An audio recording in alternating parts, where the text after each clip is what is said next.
अस्सलाम वालेकुम students. Hope you all will be fine. But आज हम लोगों ने 4.7 एक्सरसाइज करनी है। लेक्चर फर्स्ट ईयर का है और उसी सिलसिले में दिया जा रहा है कि आप लोगों के नवंबर के जो मंथ्स में आप लोगों को छुट्टियां दी गई हैं कोविड-20 की वजह से, तो आप लोगों के ऑनलाइन लेक्चर्स लिए जा रहे हैं। और एक्सरसाइज 4.6 तक मैंने आप लोगों को लेक्चर्स दे दिए थे। अब आज का जो लेक्चर है वो 4.7 से रिलेटेड है। लेक्चर शुरू करने से पहले मैं यही कहूँगा कि बेटा आप लोगों को ये जो चैनल है इसको खुद भी सब्सक्राइब कर लेना चाहिए, और आपके जो दोस्त वगैरह हैं जो मैथ्स पढ़ते हैं उन तक भी ये बात कन्वे करनी चाहिए कि चैनल पे लेक्चर्स को अपलोड किया जा रहा है, आप सबका इसमें बेनिफिट है। तो कोशिश करें वो भी चैनल को सब्सक्राइब कर लें और फिर उनको भी लेक्चर्स के लिंक भेजें ताकि उनको भी इसका बेनिफिट पहुंच सके। अच्छा, जो आज का लेक्चर है स्टार्ट लेते हैं। हमारा आज का लेक्चर एक्सरसाइज 4.7 से रिलेटेड है। क्वाड्रेटिक इक्वेशन का डिस्क्रिमिनेंट क्या होता है, डिस्क जिसे बोलते हैं, डिस्क्रिमिनेंट। देखिए, ये बातें आप लोगों ने मैट्रिक लेवल में देखी तो हैं, लेकिन आज उसको रिवाइज कर रहा हूँ, रिपीट कर रहा हूँ। डिस्क्रिमिनेंट एक्चुअल में एक्सप्रेशन होता है जो कि b² - 4ac से रिप्रेजेंट किया जाता है। ये एक्चुअल में यूज़ होता है to express the nature of the roots of a quadratic equation. Nature of the roots of a quadratic equation, किसी भी क्वाड्रेटिक इक्वेशन के रूट्स की नेचर को जज करना हो तो उसके डिस्क्रिमिनेंट से ही जज किया जाता है कि उसके रूट्स की नेचर क्या है। डिस्क्रिमिनेंट की डेफिनेशन बताने के बाद हम थोड़ा सा आगे चलते हैं, और आगे ये है कि डिस्क्रिमिनेंट जो है जिसे डिस्क बोला जाता है उसके 4 कंडीशंस हैं, 4 पॉइंट्स हैं।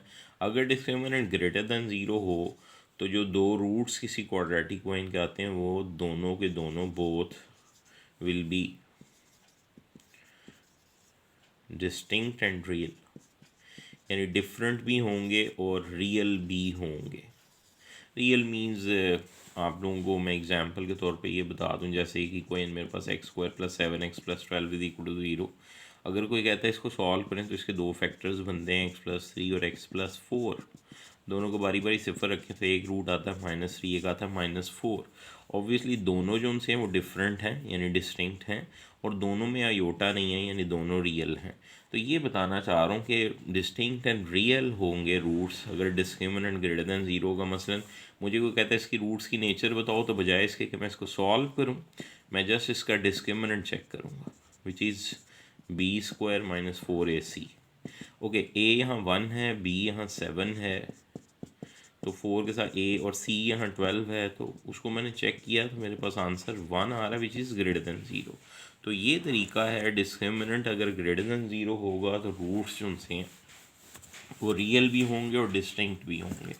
तो ये मैं एक कॉलम की शक्ल में आपको एक्सप्लेन कर रहा हूँ कि अगर हमारे पास जो डिस्क है वो ग्रेटर देन 0 आता है तो रूट्स उनसे रियल एंड डिस्टिंक्ट हैं। ओके, सेकंड नंबर के ऊपर अगर डिस्क्रिमिनेंट फाइंड करें किसी क्वाड्रेटिक इक्वेशन का लेस देन 0 है तो रूट्स उनसे इमेजिनरी एंड डिस्टिंक्ट होंगे। इमेजिनरी एंड डिस्टिंक्ट यानी डिफरेंट। थर्ड नंबर के ऊपर डिस्क्रिमिनेंट अगर इक्वल टू 0 आ जाए तो रूट्स रियल तो होंगे ही लेकिन सेम यानी को इंसिडेंट होंगे। अच्छा, यानी सेम और को इंसिडेंट। लास्ट जो कंडीशन है, अगर डिस्क से परफेक्ट स्क्वायर आ जाता है तो उस सूरत में जो रूट्स होंगे वो रियल तो होंगे ही, रैशनल भी होंगे। रैशनल को आप अमूमी ज़ुबान में मैट्रिक लेवल पे p/q करके देखते आए हैं, बटे की शक्ल में कोई रूट्स लिखा जाए। वैसे तो ये है कि तमाम नेचुरल नंबर्स भी रैशनल नंबर्स होते हैं, तमाम इंटीजर्स रैशनल नंबर्स हैं, तमाम जो होल नंबर्स हैं वो रैशनल नंबर्स हैं, इसमें तो कोई डाउट नहीं है। लेकिन ये है कि बहरहाल आपने वर्ड्स याद रखने हैं, रियल एंड रैशनल। ये 4 बातें आपके जहन में होनी चाहिए। इन 4 बातों में एक चीज़ जो कंफर्म है वो क्या, कि रूट्स रियल कब होते हैं। रूट्स रियल 3 केसेस में होते हैं, सिर्फ एक में नहीं होता। अगर डिस्क्रिमिनेंट लेस देन 0 है तो रूट्स रियल नहीं होते। इसको छोड़ के हर केस जो जिसमें डिस्क्रिमिनेंट कुछ भी आंसर दे, चाहे वो ग्रेटर देन 0 है, चाहे वो इक्वल टू 0 है, चाहे वो परफेक्ट स्क्वायर है, सब केसेस के अंदर आपके पास जो रूट्स क्वाड्रेटिक कोएफिशिएंट के आएंगे वो रियल ही होंगे। ओके जी, इन बातों को लिख कर और समझाने के बाद मैं एक्सरसाइज का स्टार्ट ले रहा हूँ। 4.7 एक्सरसाइज का जो फर्स्ट क्वेश्चन है उसमें यही पूछा गया है कि आपने नेचर ऑफ द रूट बतानी है। तो नेचर ऑफ रूट फाइंड करने के लिए ऑब्वियसली आपने उसका डिस्क्रिमिनेंट ही फाइंड करना। मसलन मेरे पास एक पार्ट है, इसका फोर्थ पार्ट मैं इसको सॉल्व कर रहा हूँ। 25x² माइनस 30x, ये बुक से आप इस एक्सरसाइज को भी देख सकते हैं, इसके क्वेश्चंस को। सेकेंडली मैंने नोट्स जो दिए हैं वहाँ से भी आप इसे ऑब्जर्व कर सकते हैं। जो ये फोर्थ पार्ट है इसको चेक करने इसके रूट्स की नेचर क्या है, उसके लिए ए यहाँ 25 दिया, बी देखा तो वो -30 है, सी 9 के बराबर है, और हम इसका डिस्क्रिमिनेंट फाइंड करने जा रहे हैं which is b² minus 4ac। Okay, -30 का स्क्वायर -4 इंटू ए इंटू सी। ओके, एल सी स्क्वायर खोला इसका 900, ये 100 मल्टीप्लाई बाय 9, ये भी 900, तो ये कट के जवाब आ रहा 0। और बताया था अगर डिस्क्रिमिनेंट 0 आ जाए तो रूट्स रियल भी होंगे एंड कोइंसिडेंट यानी सेम भी होंगे। तो ये उसकी एग्जांपल भी आ गई है कि इस कोएन के रूट्स जो से वो रियल हैं और कोइंसिडेंट हैं। यही नेचर ऑफ द रूट्स है। जैसे मैंने इसका फर्स्ट फोर्थ पार्ट सॉल्व किया ऐसे ही आप इसके रिमेनिंग पार्ट्स को करिएगा, नोट्स पे ये सॉल्व भी हैं। क्वेश्चन नंबर 2 की तरफ आ रहा हूँ। क्वेश्चन 2 के 2 पार्ट्स हैं, उनमें से भी एक पार्ट मैं सॉल्व करके दे रहा हूँ। वो कह रहे शो करके दिखाओ रूट्स जो उनसे हैं वो रियल आए इसके, जो आपके पास क्वाड्रेटिक कोएफिशिएंट उसने दी हुई है। तो रियल मैंने अभी बताया था, चाहे डिस्क्रिमिनेंट ग्रेटर देन 0 आए, चाहे इक्वल टू 0 आए, चाहे परफेक्ट स्क्वायर आए दोनों तीनों सूरतों में जो रूट्स हैं वो रियल हैं। एक्चुअल में परफेक्ट स्क्वायर जो है वो भी इन्हीं केसेस के अंदर ही आ जाता है। बहरहाल ये है कि आपने रूट्स को चेक करना है, वो रियल उसको शो ऑफ करके दिखाना है। इसके 2 पार्ट्स हैं। मसलन इसका जो सेकंड पार्ट है मैं वो कह रहा हूँ, आप इसका फर्स्ट पार्ट को ट्राई करिएगा। इसका सेकंड पार्ट लिखा हुआ है b minus C into x square plus c minus a into x plus a minus b into is equal to 0। अगर ये मेरे पास एक क्वाड्रेटिक कोएफिशिएंट है और मैंने इसके रूट्स की नेचर को चेक करना है कि वो रियल आने चाहिए। ये ए है, ये बी है और ये सी है, और डिस्क्रिमिनेंट का फॉर्मूला होता है b² माइनस 4ac। अगर ये वैल्यूज़ इसके अंदर मैंने पुट की, सी माइनस ए का whole square -4 into B minus C into A minus B आया। स्क्वायर ओपन कर रहा हूँ, इसका square c² plus a² minus 2ca। उसके बाद -4 के साथ इन दोनों की प्रोडक्ट लूँगा तो पहले आएगा ba, फिर आएगा -b², फिर आएगा -ca, प्लस आ जाएगा bc। फिर जब मैंने ब्रैकेट्स को इसको ओपन करना है तो मेरे पास एक आनी क्या वैल्यू, ज़रा इसकी तरतीब चेक करें।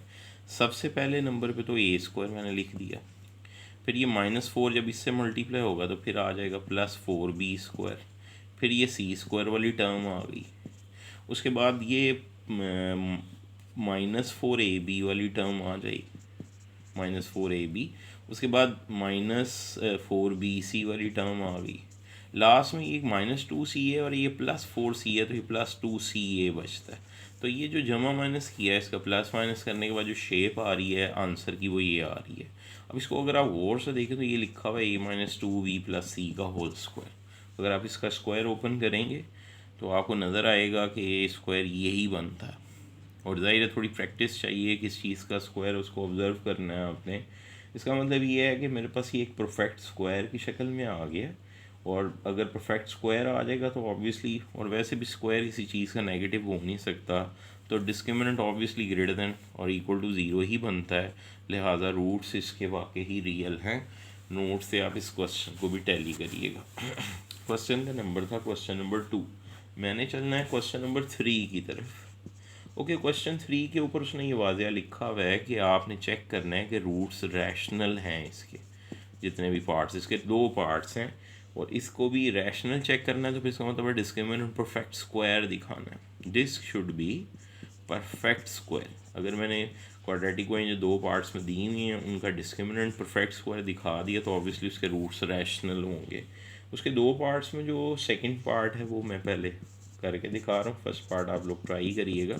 ये मेरे पास एक क्वेश्चन है, क्वेश्चन नंबर 3 का सेकंड पार्ट। ओके, इसका डिस्क चेक करते हैं विच इज़ b² - 4ac। ए यहाँ पी है, बी यहाँ माइनस पी माइनस क्यू है, तो इसका मतलब minus into P minus Q का होल स्क्वायर। -4 के साथ ए यहाँ पी है और बी सी यहाँ माइनस क्यू है।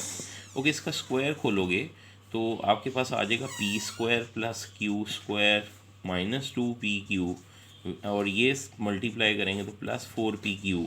तो उससे जो है हमारे पास ये आ जाएगा P square plus Q square plus 2pq, which is a square of p plus q। इसका मतलब है हमारे पास परफेक्ट स्क्वायर ही डिस्क्रिमिनेंट का आंसर आया, और डिस्क्रिमिनेंट अगर परफेक्ट स्क्वायर है तो ऑब्वियसली जो रूट्स हैं वो इसके रैशनल होंगे, यही शो करना था। क्वेश्चन का नंबर था क्वेश्चन नंबर 3। क्वेश्चन 4, 5, 6, 7 जो ये क्वेश्चंस हैं, अगर आप उसको बुक से ऑब्ज़र्व करेंगे 4 से लेकर इसके लास्ट क्वेश्चन तक, 4, 5, 6, 7 जितने भी क्वेश्चन इसके लिखे हैं, टोटल इसके 8 क्वेश्चन हैं।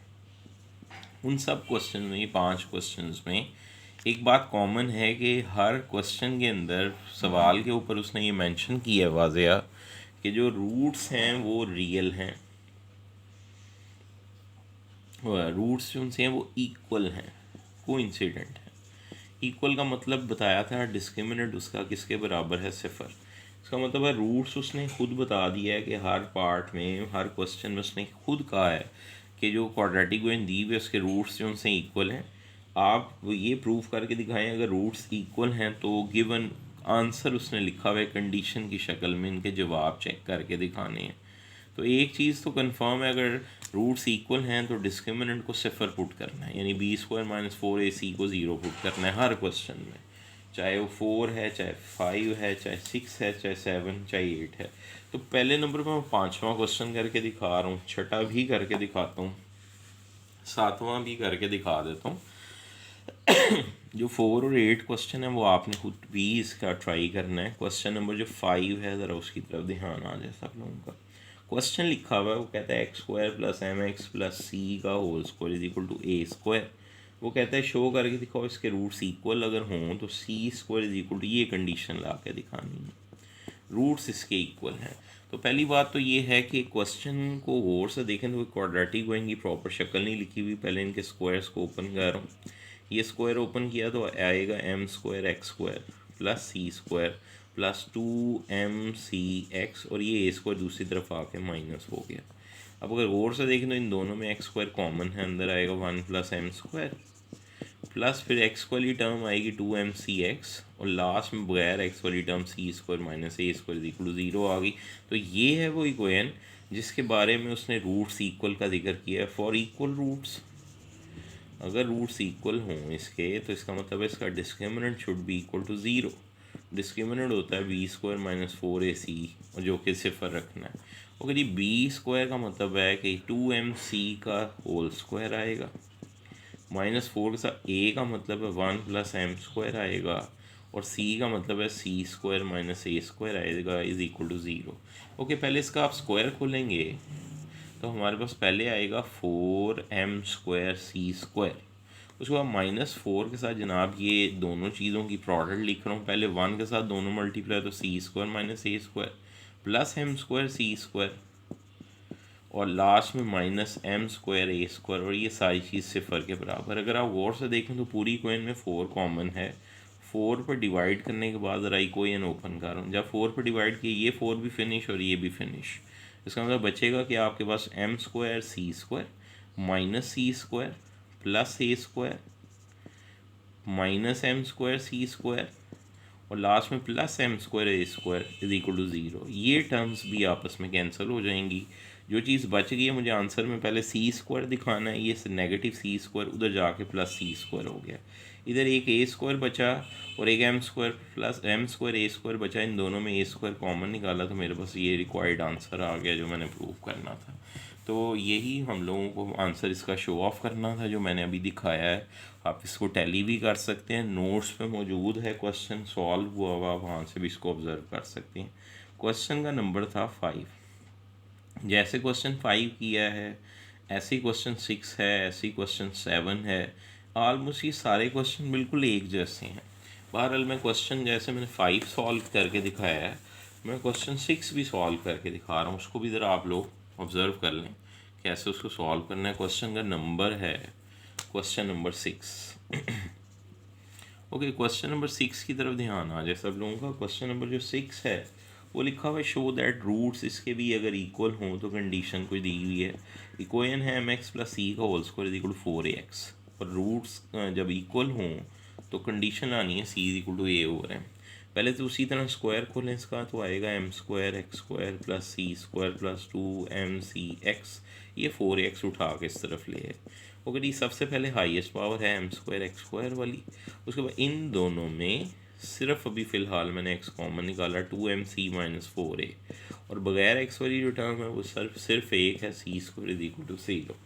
ओके, फॉर इक्वल रूट्स के लिए आपने क्या दिखाना होता है या क्या लिखना होता है, डिस्क बराबर है सिफर के, यानी v² - 4ac is equal to 0। तो a यहाँ एम स्क्वायर है, b यहाँ ये है और c यहाँ ये है। वैल्यूज़ लगा रहा हूँ, पहले 2mc-4a का होल स्क्वायर आ जाएगा। उसके बाद -4 के साथ a की जगह एम स्क्वायर आएगा, c की जगह c स्क्वायर आएगा। इन दोनों में कुछ कॉमन है विच इज़ 2, लेकिन जब वो 2 बाहर आएगा तो स्क्वायर की वजह से वो एक्चुअल में 4 बाहर आएगा। अंदर 2 कॉमन जब निकलेगा तो वो ये रह जाएगा। ये इस टर्म की शक्ल है। और यहाँ भी नज़र आ रहा है जैसे पिछले प्रीवियस क्वेश्चन में 4 कॉमन था, 4 पर डिवाइड किया। अब ये स्क्वायर खोलें और देखें क्या चीज़ आती है।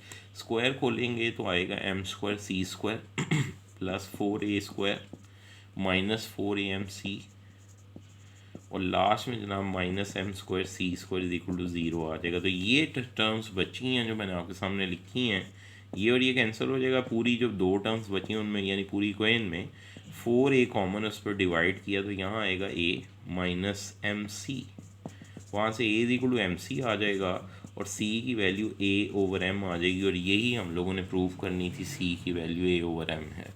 तो जैसे ही क्वेश्चन था, पिछला क्वेश्चन भी सेम ऐसे ही है ऐसे ही था जो मैंने अभी सॉल्व किया था। आप उसको भी टैली कर सकते हैं नोट से।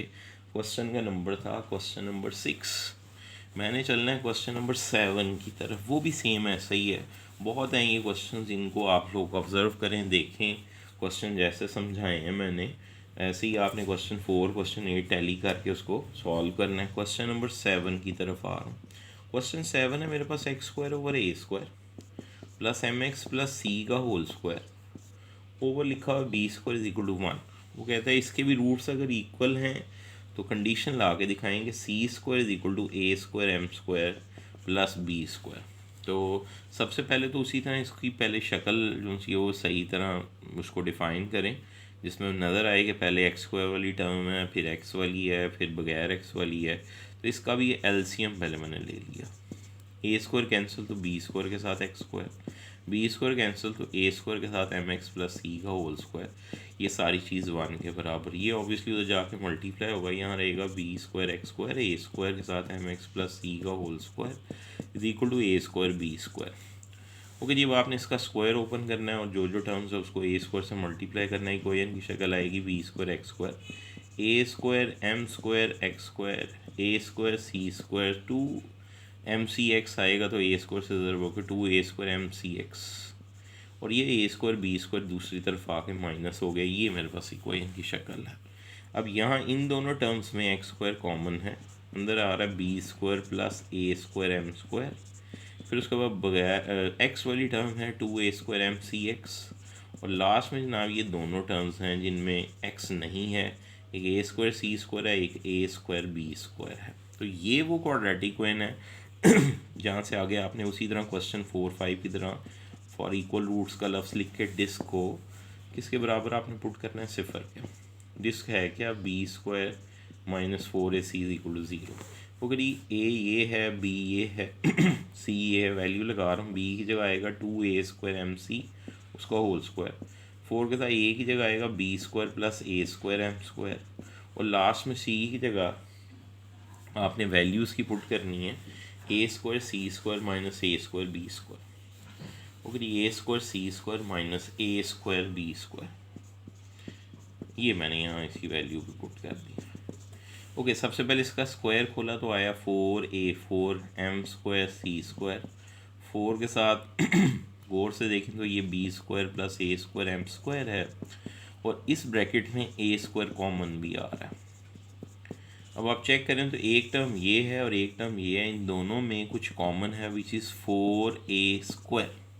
इधर 4 था, इधर भी 4 था, जब 4 पर डिवाइड करोगे तो ये कट जाएगा, ए स्क्वायर पर डिवाइड करोगे यहाँ ए स्क्वायर आ जाएगा और ये वाला ए स्क्वायर फिनिश हो जाएगा। इसका मतलब पहली टर्म जो रहेगी वो आएगी A square M square C square, minus के साथ दो ब्रैकेट्स हैं B square plus A square M square, और दूसरी ब्रैकेट होगी C square minus B square is equal to 0। तो ये मेरे पास टर्म बचेंगी। अब इनको ही मैंने एक्सपैंड करके तो इसका ये आंसर ला के दिखाना है आपको। ओके, इसको एक्सपैंड कर रहा हूँ। पहले आएगा A square M square C square, फिर ये बी स्क्वायर के साथ दोनों terms multiply B square C square minus b4 plus A square M square C square, और लास्ट में minus A square M square B square, ये सारी चीज़ सिफर के बराबर। ब्रैकेट खुलेगी तो ये दो टर्म्स कैंसिल हो जाएंगी। आपको जो चीज़ बचेगी ब्रैकेट खुलने के बाद वो आएगा minus B square C square, फिर आएगा प्लस b4, फिर आएगा plus A square M square B square. पूरी कॉइन में कुछ कॉमन है विच इज़ बी स्क्वायर, उस पर मैंने डिवाइड कर दिया। जब बी स्क्वायर पर डिवाइड किया तो यहाँ आएगा माइनस सी स्क्वायर, ये बी स्क्वायर पर डिवाइड हुआ तो प्लस बी स्क्वायर, जब ये बी स्क्वायर पर डिवाइड होगा तो ये मेरे पास टर्म्स बचेंगी। माइनस सी स्क्वायर दूसरी तो जाके प्लस सी स्क्वायर हो जाएगा, मेरे पास ये कोई ना आ जाए। तो ये ही हमारा आंसर था। आप इसको टैली कर सकते हो, ये वाला क्वेश्चन इसका ये आंसर था। जैसे मैंने इसको सॉल्व करवाया, आपने क्वेश्चन नंबर जो 4 है, क्वेश्चन नंबर 8 है, उसको सॉल्व करना है। जहाँ से आपको कोई इशू आता है आप मुझसे डिस्कस कर सकते हैं।